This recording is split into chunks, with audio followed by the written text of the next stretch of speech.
All right, today we're going to peel back the layers and talk about what yoga is really all about. We're going to get into the science and the substance behind it and move way past just thinking about it as a good stretch. You ready? Let's get into it. So, what's the first thing that pops into your head when you hear yoga? Is it somebody twisted up like a pretzel? Yeah, that's a pretty common image. But the reality is so much richer and more beneficial than just being super flexible. In fact, the actual benefits are pretty incredible.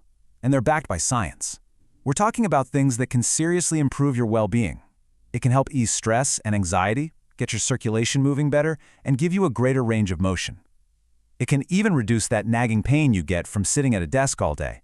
Plus, it's a proven mood booster, and by making you more aware of your body, it actually helps lower your risk of getting injured.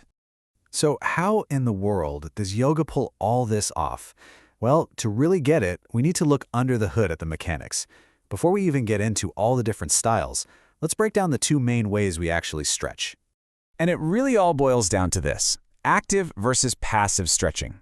Now, with an active stretch, you're using your own muscle power to hold a pose. You are providing all the juice. But in a passive stretch, something else, like gravity or a yoga block, helps you out, letting that target muscle just chill out and relax.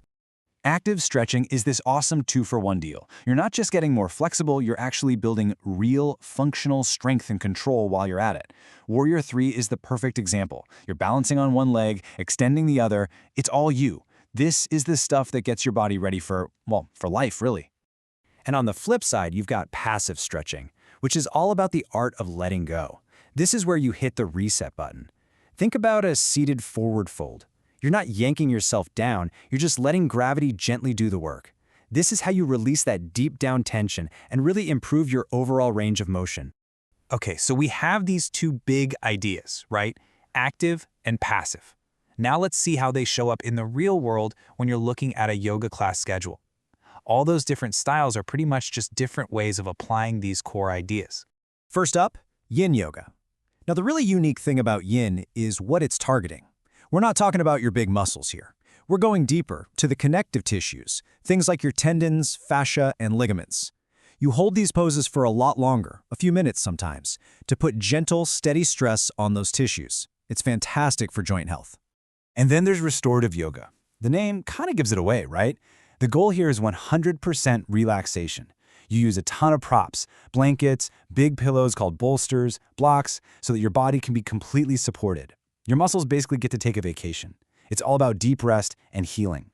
And this chart, this lays out the difference perfectly. See, they're both slow, but their goals are totally different. With yin, you're actually looking for a little bit of discomfort, that moderate stress, to work those deep tissues. But with restorative, the goal is absolute comfort, zero effort. And the props tell the story.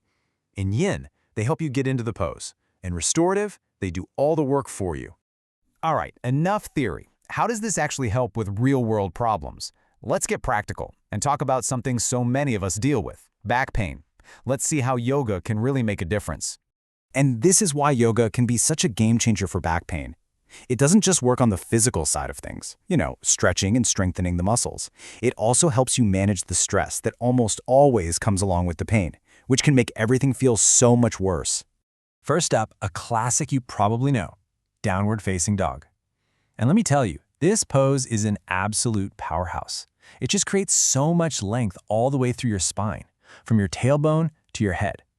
It's also great for evening out little imbalances in your body and building strength in your arms and shoulders, which helps support your back.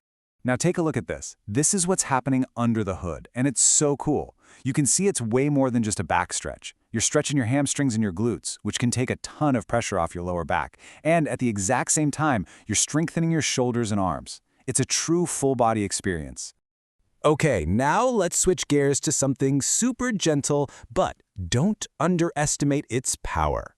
Let's talk about child's pose. This is the go-to pose for just letting everything go. It's a gentle, passive stretch that lets your spine lengthen out and releases tension all the way from your lower back to your neck. And again, just because it looks simple doesn't mean there isn't a lot going on. Even in this simple resting pose, you're getting a nice release in your glutes and hamstrings, you're opening up through your shoulders, and you're gently stretching all those little muscles that run right alongside your spine. Now, knowing all this cool stuff is one thing, but actually putting it into practice safely is a whole other ballgame. We have to talk about how to approach this mindfully, because at the end of the day, the whole point is to feel better, right? Not to end up with a new injury. I mean, let's be honest here. Yoga is movement. And just like with any physical activity, if you push your body too far, too fast, or just don't pay attention to your alignment, you can get hurt. Being aware of what you're doing is absolutely key. You look at a pose like this, right? Super advanced, looks incredible, but honestly, the most important stuff in yoga is often the simplest.